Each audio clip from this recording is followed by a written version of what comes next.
noite. Eu só queria falar uma coisa, que essa questão de entender o futebol como um ponto de venda, como um meio de comunicação, como um produto, passa antes também de observarmos que negócio que nós estamos. Nós estamos num negócio de entretenimento, é esse o nosso negócio? Se é entretenimento, nós estamos disputando com, não só com os outros clubes, nós estamos disputando com teatro, nós estamos disputando com eventos de música, Madonna. É isso que nós estamos disputando. Aliás, desculpa interromper, alguém já foi aqui no jogo na Moca? No jogo do Juventus? Sai de lá. Hein? Não sai de lá, não pode dar o webinar de Moca. Exato. Quem já foi no estádio do Juventus sabe do que o Velo está falando. Porque ninguém vai para o jogo do Juventus com na cabeça que o Juventus vai ganhar. Nós sabemos o que é isso, porque nós vamos lá para comer, para comer o canole no intervalo. Mas é um ambiente super agradável e super desconfortável também. Mas é um entretenimento.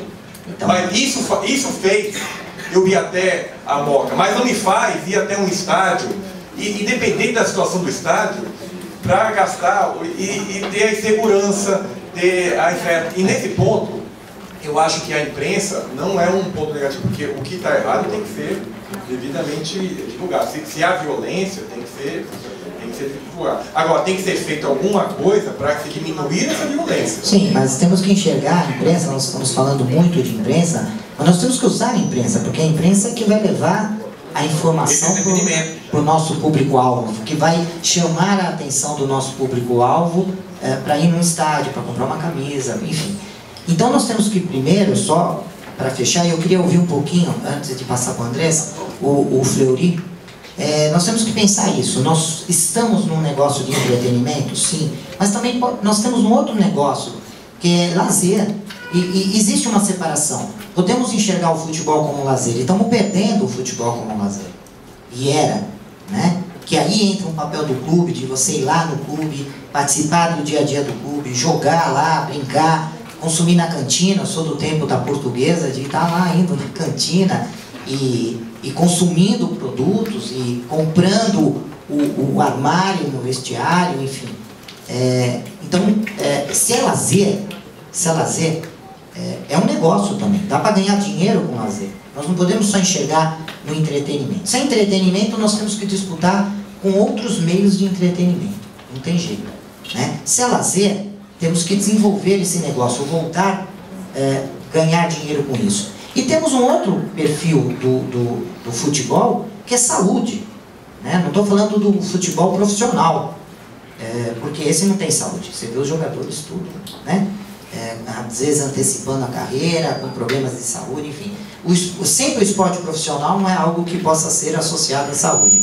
Mas nós temos sim as escolinhas, e vem se multiplicando esse tipo de escolinha que leva não só a possibilidade dele de se tornar um atleta, mas que ele possa desenvolver um pouco a questão da saúde, de uma inserção social, porque o futebol também é isso, não é só mercado, não é só economia, tem o aspecto social que é muito importante, tanto é que às vezes livros que tratam sobre social acaba canalizando para essa questão do futebol como um meio social também.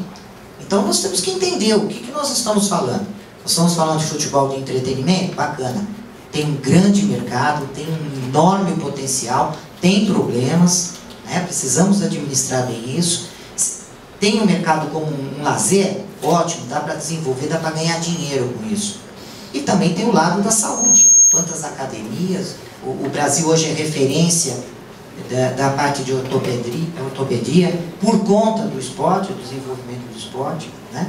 Queria ouvir um pouquinho, Fleury, sobre isso. Eu vou ser um pouco do contra em alguns aspectos, começar pela TV. A gente trata a TV como inimiga do futebol e o excesso de jogos, né? E a gente tem uma série de estudos que mostram que isso não é uma verdade. A TV, na verdade, não afasta o consumidor, ao contrário. Os jogos que são televisionados são aqueles que levam mais torcida. Por quê? Porque os jogos televisionados são os melhores jogos e são aqueles que os torcedores querem ver. Então o problema do Brasil não é o excesso de jogo, mas o excesso de jogo ruim. Então se a gente tivesse jogo bom, a gente teria sempre público cheio. O professor José Thiago falou uma verdade, a questão de a gente ter muito time na cidade de São Paulo e no Rio, é verdade. Mas o problema nosso não é ser continental. Os Estados Unidos é continental, tem processo de ligas que funcionam muito mais eficiente que qualquer um de nós, e ele é muito maior que nós, né, em termos até de... Né, mas funciona. Né? Mas não é...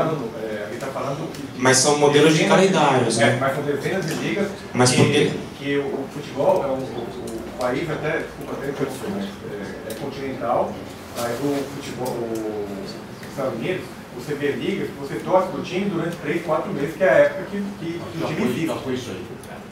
A NBA ela começa em setembro. Hoje o futebol no meio dos Estados Unidos é 10 meses e tem média de público de 47 mil pessoas por dia. Perfeito. A gente está falando de beisebol. Não, isso aí não. O futebol americano cresceu muito. Na verdade, dezenas de esportes. eu não estou falando só de futebol, estou falando de todos os esportes, nem só de beisebol e tal. Eu estudo as ligas americanas, faz parte do meu doutorado, na verdade, que é feito lá. Então, posso falar um pouquinho. Na verdade, o esporte mais assistido dos Estados Unidos não é nenhum desses, é a NFL universitária, né? É pela NCAA, é o esporte mais popular e é para aqueles quem os americanos torcem e que vão o ano inteiro. Então, a questão não é essa, mas a questão como os jogos são bons, os jogos são interessantes e são muito mais televisionados que os nossos. Os jogos da NFL, apesar de curtos, todos são televisionados e todos têm casa cheia. Então, a questão é o produto.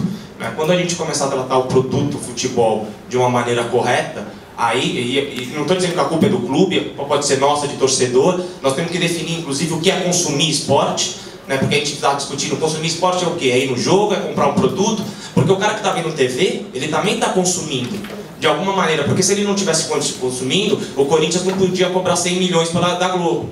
Ele pode cobrar 100 milhões da Globo porque ele tem muito corintiano que consome. Quem falou 100 milhões? Mas sem dúvida, estou esperando o cheque até quem hoje. Quem chega 80, 70. Quem falou 100 milhões foi o PVC, está numa coluna dele. Nem tudo isso o ovo é verdade. Mas está lá. Foi 127 milhões no ano passado. Então, assim, tem uma questão que seria muito interessante para nós, aí defendendo o meu lado de estudo, que seria que os balanços fossem todos, por exemplo, altamente regulamentados, no sentido... Não estou defendendo que o balanço é falso, mas que ele tivesse padrão. Essa é a minha questão, porque daí melhoraria até os nossos estudos, facilitaria a gente a poder ajudar os clubes, por exemplo. Mas na questão a gente tem que... Outros estudos já falam, por exemplo, o consumidor de TV é totalmente diferente do consumidor que vai no estádio, né? Não necessariamente... A gente tem que lembrar, o Corinthians tem lá os seus 15, 20 milhões de torcedores, né? Quantos... Mais de 30. Palmeirense, não é aí. Então, mesmo se todos aqueles quisessem ir no estádio, não iam caber. Então a gente sabe que no máximo hoje vão caber 45 mil na arena do Corinthians. Então não dá pra gente justificar que isso, o que faz não é a TV, mas pode ser a violência, né? Pode ser o preço, sem dúvida, porque o preço, na verdade, não é que o ingresso é caro, mas o produto nunca é caro. O produto, na verdade, ele não tem o seu... a gente não entrega o valor adequado ao consumidor. Então o que a gente tem que fazer? O marketing do Corinthians, ou o marketing dos clubes, tem que trabalhar não para trazer patrocínio, mas para valorizar a marca, para que as pessoas entendam. Vale 100, vale 200, vale 500, vale 1 milhão que seja, quanto for valer o ingresso. Lá fora, nas arenas da Europa e nas arenas dos Estados Unidos, 70% do custo de uma partida vem de 30% do espaço do estádio que estão nas áreas VIPs. Porque esses são os grandes ganhos do futebol, na verdade. O torcedor vai dar dinheiro ao pagar o ingresso? Não. Ele vai dar o dinheiro ao consumir o clube lá dentro, né? O esporte americano funciona bem porque ele se divide em 3. Quando ele fala de bilheteria, quando a gente fala do chamado match day, 1/3 ingresso, 1/3 comes e bebes e estacionamento e o outro terço e souvenir. Então o torcedor que reclama dos R$30, ele vai reclamar dos R$4,50 do sorvete e dos R$5 da água. Será que nós clubes vamos querer esse torcedor no estádio? E aí quando a gente começa a falar isso, aí eu concordo com o Andrés, vai vir a imprensa e aí vai falar, mas o futebol é popular, o futebol... Então nós temos que decidir o que a gente quer. Quem a gente quer no estádio? Nenhum jogo nesse país conseguiu o seu ingresso mais caro, tirando uma final de Libertadores, um jogo específico. O ticket médio não chega a R$50. Por isso elitizar o futebol. Agora o Corinthians hoje está vendendo ingresso a R$1.500 na Arena Nova, a 400, a 250. Porque está dando produto para o cara aí, está dando condições para ele isso. Mas se você pegar o ticket médio que deu 3 milhões e pouco, deu R$80. Então, não chega a $40, pô. Oi, primeiramente, posso? E outra coisa, hein? Se as leis que querem pôr no futebol pusessem neste país, nós seríamos um país de primeiro mundo. Bom, primeiramente, boa noite. Está muito legal a conversa. Dá para pensar em milhares de pontos que a gente poderia ir mais para frente no futebol. Mas eu queria ressaltar um ponto ou perguntar para vocês a opinião de vocês, que talvez o projeto de sócios para um clube, que talvez seja um pouco uma porção relativa do que o clube pode ganhar de renda, talvez seja um projeto a longo prazo. Tipo, provavelmente alguns vão ter estudantes que nem eu aqui, que provavelmente se entrassem num clube, num lugar de marketing, entrar em algum projeto a curto e médio prazo para dar um resultado. E quais seriam essas formas, sem ser que a gente pode receber esse dinheiro, nessas coisas mais simples, como uma loja, que eu, na minha opinião, acho que é uma coisa muito simples e é tipo os primeiros passos para ganhar dinheiro. Uma loja, sei lá, são coisas mais simples que falam em relação à paixão do torcedor. Uma coisa que o Palmeiras fez, eu acho que esses dias, em relação a captar sócios, foi que alguns que já eram mais fidelizados tomaram café com o técnico novo do Palmeiras. E cara, eu sou corintiano e se eu fosse tomar café com o Tite, eu não sei o que eu faria. E isso talvez seja algo que possa captar a curto prazo novos torcedores. Queria saber qual que é a visão de vocês e do Corinthians, do André Santos, em relação a esse investimento a curto prazo. Eu queria até sobre esse tema passar um pouco para o Aguinaldo, que ele trata um pouco sobre essa questão nos livros dele, mas temos que deixar claro um pouquinho uma coisa: fidelização não é fácil, não deu certo em muitas áreas, né? Companhia aérea, enfim, nós não temos bons modelos de fidelização. Aliás, fidelizar é uma palavra muito forte, né? Alguém ser fiel, não somos fiéis nem às pessoas, quanto mais a marcas e produtos, enfim. Existe uma confusão muito grande entre programas de fidelização e programas de retenção, né? Existem muitos programas que dizem ser de fidelização de cliente, torcedor, seja lá o que for, mas são programas de retenção, né? Ou de promoção de vendas. Existem muitas promoções de venda. Olha, eu vou te dar um prêmio, se associa, eu te dou desconto. São ferramentas promocionais, e da mesma maneira que o varejo. Leve 3, pague 2, somente hoje, loja de fábrica, todo domingo tem, né, um feirão de fábrica, enfim. Nós temos que entender um pouco as palavras, por isso que a academia, eu acho que essa discussão nossa é aproximar mercado, dirigentes, junto, né, trabalhar junto com a academia, é importante, porque nós vamos dando nome, conhecimento, nós vamos estudando um pouco o funcionamento das coisas. Às vezes nós olhamos lá, programa de fidelidade, sócio-torcedor do Internacional, entra muita gente, mas às vezes não se consome muito. E consumidor também é diferente. Tem aquele consumidor, aquele time, que o torcedor é aquele que vai em todos os jogos. É uma característica do torcedor. E tem uns, que nós sabemos, aqui em São Paulo mesmo nós temos, só vai nas grandes finais, nos grandes eventos. Então ele não vai sempre, não adianta, ele não vai no jogo na quarta, no sábado, ele não vai. Mas se o time for para as quartas de finais, ou for para a final, ele vai. Então, se o time tem, se o clube tem como foco a maioria de torcedores voltados a esse perfil, de só ir em grandes eventos, é um time que vai ter que investir muito para sempre estar na final. Não tem jeito. Agora, existem outros times que, independente da condição que o time esteja, na tabela, vai, né? Português não. Né? Então temos que também entender que tipo de consumidor o clube tem. Não são todos iguais. O Santa Cruz foi para quarta divisão, quinta, sexta, sei lá quantas divisões. E você vê a quantidade de gente que vai naquele estádio e acompanha e compra tudo do Santa Cruz, mas é uma característica. Não adianta pegar um time como o São Paulo, e transformar num torcedor, os torcedores do São Paulo, tentar transformar num torcedor que seja igual ao do Santa Cruz. É diferente. Quando não vai ninguém no estádio. Não existe um pós-venda, não existe um pós-venda. Quando eu fiquei só se for receber a relação dos benefícios que eu tinha 6 meses depois.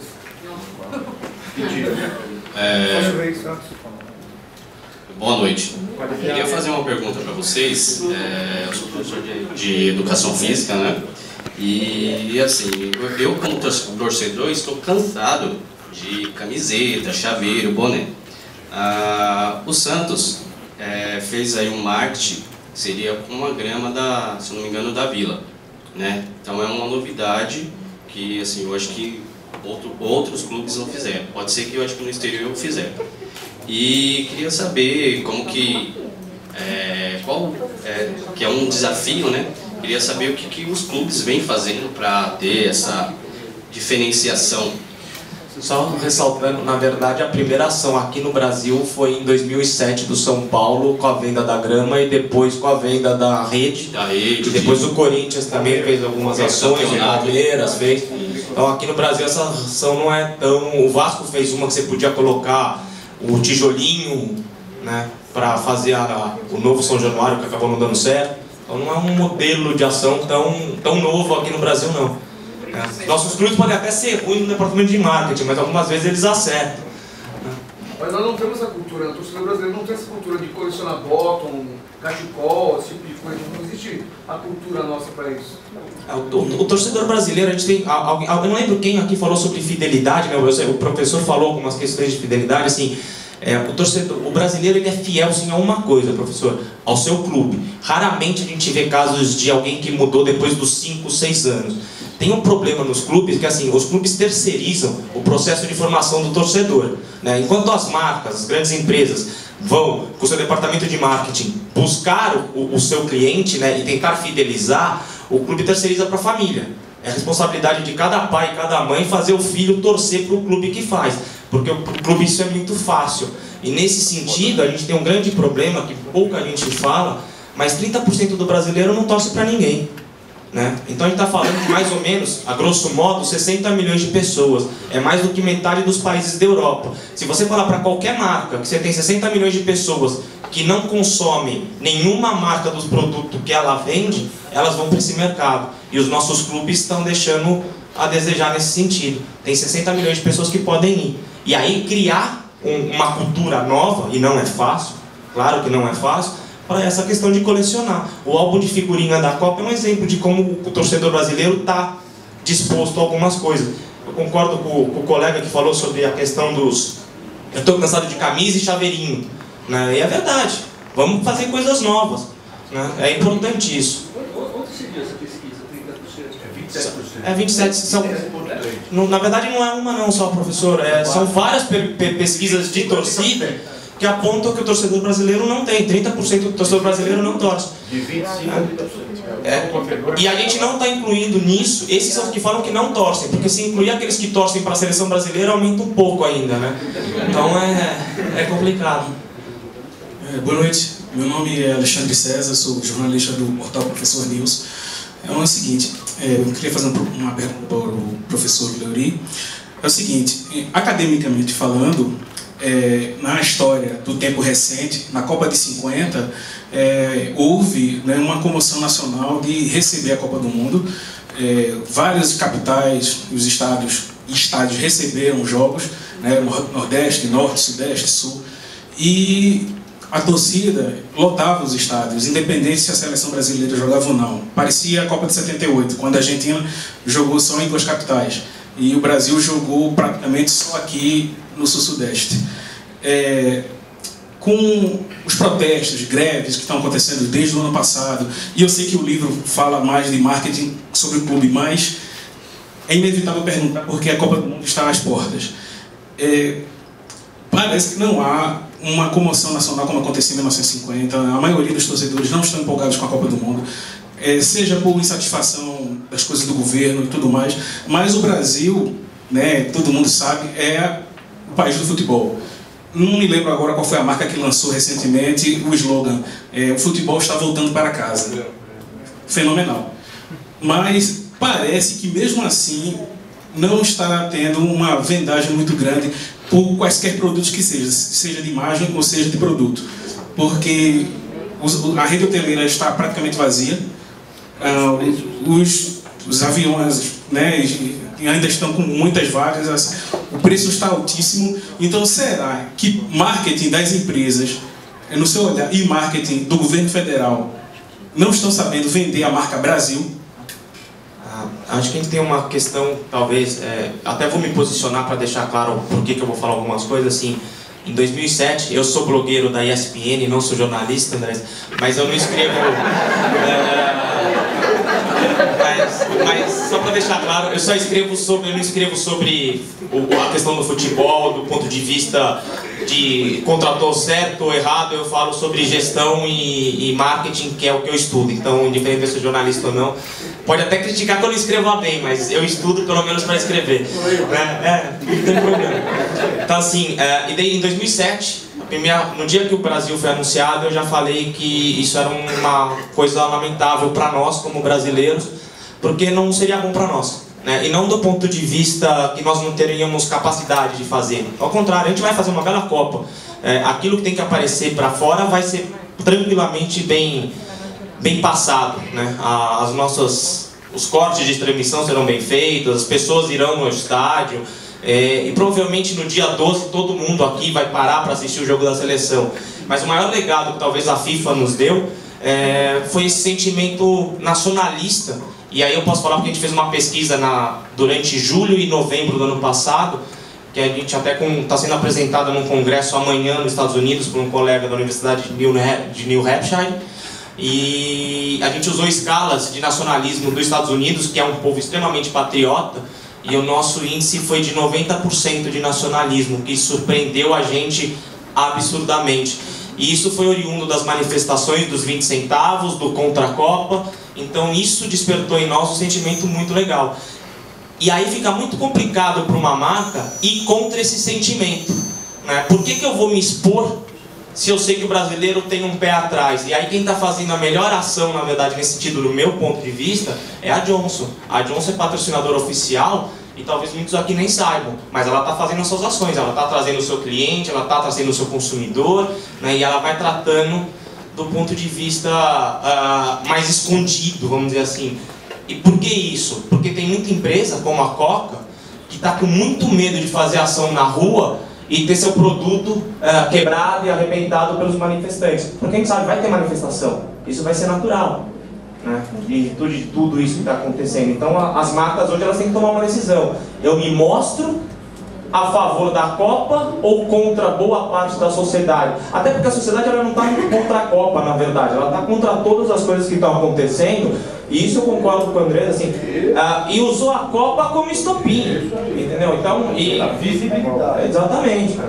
Até porque eu não gosto da Copa, então deixo isso claro, mas em 2007, quem está no meio sabe, a FIFA não enganou ninguém. Quando a gente foi lá e a gente se ofereceu para receber a Copa, a FIFA falou, ó, a festa é minha, para você me receber, você assinar isso e tá aqui as regras. E nós aceitamos. Qualquer país. A gente aceitou mais do que alguns países. A Alemanha, por exemplo, não aceitou tanta coisa. Porque na Alemanha não teve entrada, a Alemanha não tem que dar entrada para índio, a Alemanha não tem que ser... Não existe, 60 não tem que entrar de graça, não existe. A gente aceitou praticamente como a África, né? E do ponto de vista financeiro, e aí a gente tem N estudos mostrando isso, a gente vai ter muito problema, principalmente por receber 2 grandes eventos. Porque hoje a gente só fala de Copa, a partir de julho a gente vai começar a falar de Olimpíadas, né? Então a gente vai ter... E por sorte o Lula não conseguiu trazer a Olimpíada de Inverno, porque senão a gente teria mais um problema depois. Seria mais um problema. Então assim, do ponto de vista financeiro, vai ser problemático, né? Montreal demorou 20 anos, 25 anos para se pagar. Eu tive ano passado em Vancouver. Vancouver odeia Olimpíadas, por causa da Olimpíada de Inverno. Eles brincam com o litro de leite, o galão do leite deles lá, que é uma coisa, 1, alguma coisa, custava 2 dólares canadenses e hoje custa 5 para pagar a conta dos jogos. Tem estudos que mostram que 50% da dívida grega, né, e da crise grega, é oriunda das Olimpíadas, né? A Austrália está cheio de estádio lá e que não sabe o que fazer. A África quer demolir 3, né? Então, a Barcelona também sempre. Barcelona é o único, na verdade, dos estudos que a gente tem do legado foi bom. Mas por quê? Porque focou num canto da cidade que precisava. O estádio de Silverdome está sendo vendido agora. Sim. O Brasil empatou lá em 1-1 com a Suécia na Copa de 94. E está sendo vendido como sucata, não como estádio, né? Porque ninguém mais quer. Mas 20 anos para pagar uma conta, eu sugiro que a gente arrume as malas aí e vamos para outro lugar. Tem que fazer só uma ressalva de Montreal, porque assim, Montreal foi logo depois das Olimpíadas que a gente teve um problema de segurança muito sério dos assassinatos, né? Então, o budget que foi programado para Olimpíadas foi transferido integralmente para a segurança. Então Montreal teve que dobrar o investimento. Então seria como a gente gastar no 25, 50 bilhões hoje. Então isso também criou um problema. Mas o canadense em si, se você perguntar para o canadense, ele não vai gostar. E em termos de público, apesar de não ter sido a pergunta, assim, a gente fala de investimento público e privado, e eu sou contra investimento público em qualquer esporte profissional. O investimento público deveria ser feito para a formação de base, para a gente formar cidadão, e se esse cidadão pudesse virar atleta, aí entra as empresas privadas, como acontece nos Estados Unidos. O único grande evento esportivo que foi privado realmente são as Olimpíadas nos Estados Unidos, né? A começar por Atlanta, na verdade, Los Angeles em 84. Todos os outros são bancados, na sua maioria, inclusive Londres e Copa da Alemanha, pelo governo. A questão é, deixe isso claro. E aí o Ricardo Teixeira, que eu nem o conheço, então não estou nem aí para ele, ele falou que a iniciativa privada ia bancar, né? Então, vamos cobrar dele. Vai atrás dele. Não foi o Andrés, eu nem conheço o Andrés, mas eu sei que não foi ele que falou isso. Lá não tinha quadro jantando. Mas veja bem, concordo em parte do que você disse, Felipe. O governo gastou 27 bilhões em legado. Ponte. Não, gastou, está aprovado. Está tudo lá na Transparência Brasil, que é a mais honesta aí. Não. Gastou. Está fazendo, vai terminar daqui 6 meses, 1 ano, termina. Está fazendo. Dos estados foi 7.800. Que todos os estados vão ser pagos. Aí você vai dizer, porra, mas Manaus? Bom, o estado de Manaus era público. Quem vai investir no estado de Manaus é o governo ou o município. Se ele pegou dinheiro no BNDES, ele vai pagar, ele podia ter feito 50 escolas, isso é um outro problema.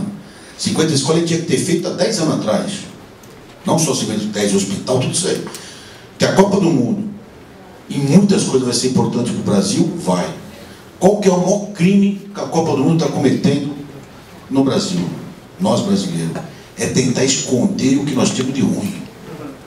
Isso é a pior coisa que tem para nós. Se nós temos favela lá, tem que deixar mostrar a favela. Se nós temos assalto, tem que deixar, infelizmente, se assaltar. Porque esconder o que nós somos é o maior crime que nós estamos cometendo. Nós temos coisas muito boas e coisas muito ruins, cara. Isso tem que ser mostrado. E eu dei uma entrevista para o francês lá, aí ele falou, pô, mas é a segurança? Eu falei, não, o Estado vai estar tudo tranquilo. Acho que ele está falando do Estado. Eu falei, não. Turista passeando aqui em São Paulo, como é que você acha que ele vai se sentir? Eu falei, olha, se ele for numa boate, no Vila Mix, fazer propaganda aí. Se ele for no Paris 6, se ele for num ponto turístico, se ele for no estádio de futebol, ele pode ser assaltado. É um país em desenvolvimento, é um país que infelizmente ele tem gente não só pobre, tem má índole. Eu falei, agora, se ele vir buscar droga, porra, ele corre risco de vida. Não, como droga? Porque o francês não fuma, não cheira a cocaína, não faz nada. Eu falei, isso é uma televisão. Ele não, eu falei, se ele for lá na favelinha para tentar buscar uma droga ou num ponto de droga, ele corre mais perigo. Agora, ele lá no restaurante, pode ser que ele seja assaltado no meio do caminho. Pode ser que ele seja até assassinado. Infelizmente, nós, por causa de um relógio aqui, o cara é capaz de dar 2 facadas. Mas, se ele vier buscar droga, ele corre muito mais risco. Então, o Brasil, eu sou a favor de protesto, sou a favor de ser contra, mas eu acho que isso contra a Copa do Mundo tinha que ter sido em 2007. Aliás, em 2005, quando se falou que ia se habilitar para ir para a Copa do Mundo, nós já tínhamos que ter feito protesto, não queremos, faz um plebiscito, faz o que raio que nos parta lá, faz protesto que não queremos Copa do Mundo, ou queremos outras coisas em vez de Copa do Mundo. Mas foi feita uma puta festa em 2007 quando ganhou a Copa do Mundo, tirando uma parte da imprensa que criticou realmente, e está criticando até hoje, o público em geral, todos gostaram. Aí começaram, estão roubando, porque tudo que se faz nesse país estão roubando.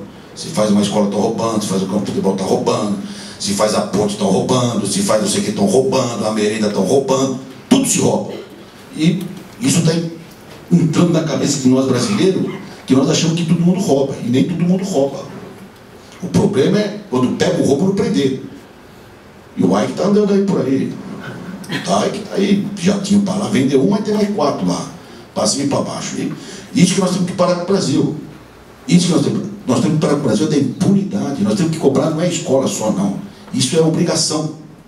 Nós temos que cobrar, acabar com a impunidade, cara.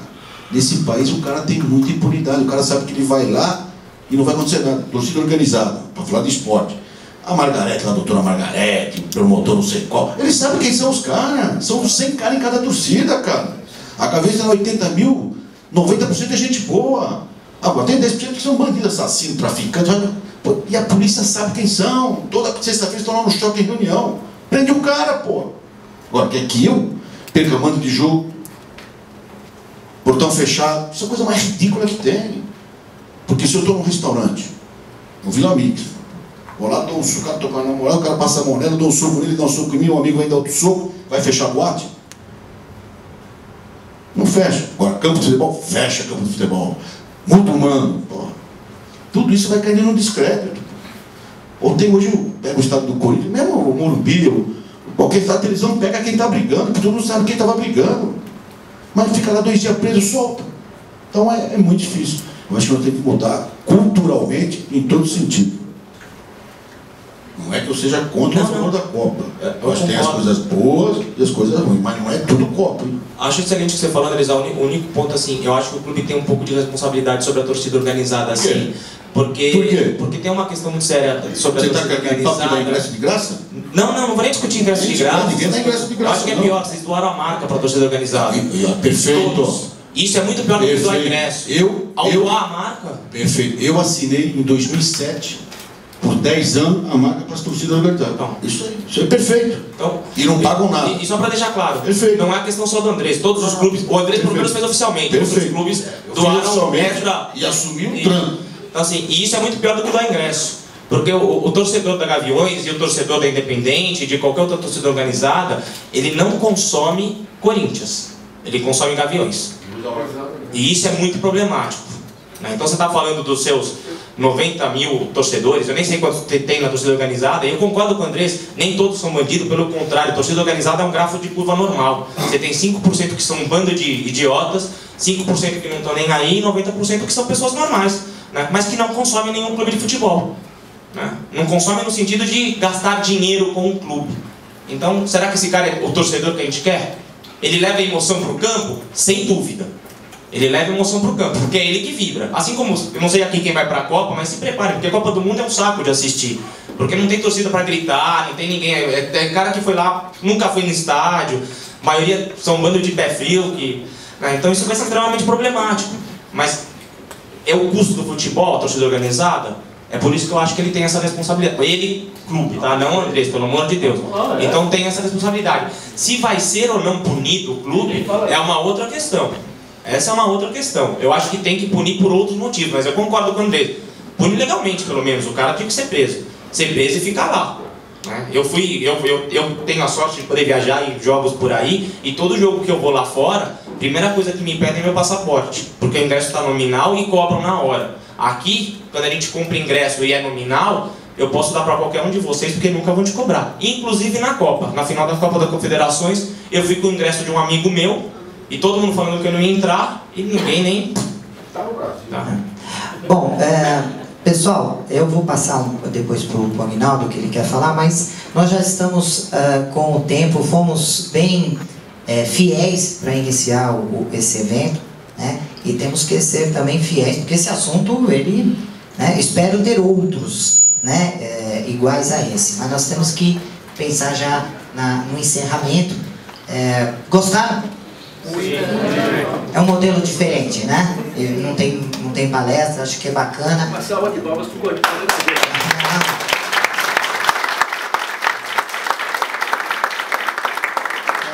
Queria agradecer também a editora Atlas, que apoiou, comprou logo de cara e costuma comprar algumas loucuras nossas, né? Eles apoiam sempre as nossas ideias e acabou nos ajudando bastante. Gostaria também de agradecer a esse espaço que foi possível, né, a realização desse evento através da Livraria Martins Fontes, que cedeu o espaço, está ajudando na organização. Quer dizer, só acontece porque tem muita gente profissional, bacana, afim de fazer alguma coisa diferente nesse país. Eu acho que esse foi um pontapé inicial de todo esse processo, né? E a Maria Helena quer falar um pouquinho? O Aguinaldo primeiro, depois. Aguinaldo. Rapidamente, eu trabalho mais com a questão de gestão do cliente, e eu prefiro falar gestão do cliente do que fidelidade, porque fidelidade é um assunto que os padres e pastores estão tentando resolver aí há muito tempo e não conseguem. Mas tem um ponto que é o seguinte, acho que a gente vive uma crise de sinceridade também. Eu falo do modelo de gestão nosso porque só conheço aqui. A questão é a seguinte, certa vez eu estava assistindo um desenho lá do Bob Esponja e o Sirigueijo lá abriu uma outra unidade lá na lanchonete, Siri Cascudo. E aí o repórter perguntou para ele, por que você abriu uma outra... Porque... E aí começou a dar aquele contexto emocional na coisa do Sirigueijo, eu gosto de dinheiro. Falou, mas por que você abriu? Porque eu gosto de dinheiro. Então tem algumas coisas que a gente tem que ir na veia do negócio. Quando nós falamos, por exemplo, de oferecer alguma coisa para qualquer consumidor que seja, nós falamos de uma proposta de valor. E uma proposta de valor implica num planejamento, num desenho completo de alguma coisa que vai culminar numa experiência para ele. O problema é que nós pensamos muito em partes. E a outra coisa também, essas hipocrisias que a gente fala em todos os lugares, dentro da empresa também. Se você pegar um grupo lá, pegar uma pessoa, olha, eu preciso que você coloque aqui, porque eu preciso que você planeje isso aqui para isso aqui acontecer. Às vezes a pessoa não tem habilidade ali com uma planilha de Excel, não tem habilidade, não consegue fazer, se sente acuado, você fala um pouco mais duro e dá assédio moral. É uma coisa difícil, às vezes, de você chegar no ambiente e pôr a sinceridade. Falar, gente, nós precisamos fazer isso aqui, precisamos ter isso nesse tempo, essa entrega, esse acordo, essa condição, para que o cliente tenha essa experiência lá na frente. Essa experiência lá na frente. Talvez a gente precise de um choque de gestão de uma maneira geral. De uma maneira geral. Qual é a experiência que eu quero promover para o meu cliente? Qual é o tipo de experiência? Mesmo os clubes de futebol. É tudo futebol? De repente a experiência de um clube é diferente de outra, é diferente de outra. Você tem que pensar qual a tua proposta de valor, o que é que você está entregando de fato para o teu cliente, o que é que você quer entregar para ele. É nisso que consiste. Mas o meu negócio, eu estou montando uma pizzaria do lado do estádio para aproveitar que criaram o estádio novo lá, tinha lá um imóvel, vou montar uma pizzaria lá. O que você vai vender? Pizza? Pizza tem 1 milhão de gente vendendo. Agora, você pode promover uma experiência nova. Aí você chega, por exemplo, aí eu vou, até se tiver alguém que seja do Rio de Janeiro, releve aí a minha fala, mas eu preciso falar. É impossível usar táxi no Rio de Janeiro. O cara escolhe para onde quer ir, reclama, te faz descer. Já vi cena desse jeito. Ele, olha, até tal lugar custa 10, ele quer 30. Você fala, mas não é isso, liga o taxímetro. Ele fala, olha, é 30 ou não vai. Então, a qualidade do serviço que a gente presta, então não é uma coisa que é da CBF só, não estou defendendo nenhum lado, não é só a CBF, não é só o governo, não é tudo. Eu acho que a gente precisa pensar de uma forma geral. Aqui quase todo mundo deve estar alocado em algum tipo de negócio. Em algum tipo de negócio que aproveita os eventos que acontecem para ganhar com isso. Aí sai o jornal lá, o Estadão coloca lá que o varejo vai perder 1,5 bilhão aí e tal. Enfim. Por outro lado, será que nós realmente entendemos o que é o evento Copa do Mundo e nos preparamos para aproveitar esse evento? Então são essas questões. O ponto-chave é qual é a entrega de valor, qual é a experiência que eu entrego para o meu cliente, como que eu desenho um processo para que isso aconteça. Tem que planejar. Muito bem, obrigado. E, pessoal, antes de passar para a Maria Helena, eu só queria dizer o seguinte, que tem no Facebook, quem quiser, lá no MKT Futebol, tem um espaço para que vocês possam lá postar comentários, informações, enfim, para que esse evento não termine aqui. Ele só começou um processo de discussão. Então o facebook.com/MKT Futebol, é um site, é uma página, uma fanpage, né, destinada a isso, para continuar discutindo, e onde tiver mais assuntos ligados a esse, nós vamos estar divulgando, ok? Então quem quiser entrar lá, e quem estiver entrando lá também, nesse MKT Futebol, né, nós vamos sortear um livro do Marketing Futebol Clube, com as assinaturas de quem participou aqui, dos convidados. Já peguei a assinatura de alguns, vou pegar depois se o Andrés der uma assinada, e nós vamos oferecer, vamos sortear.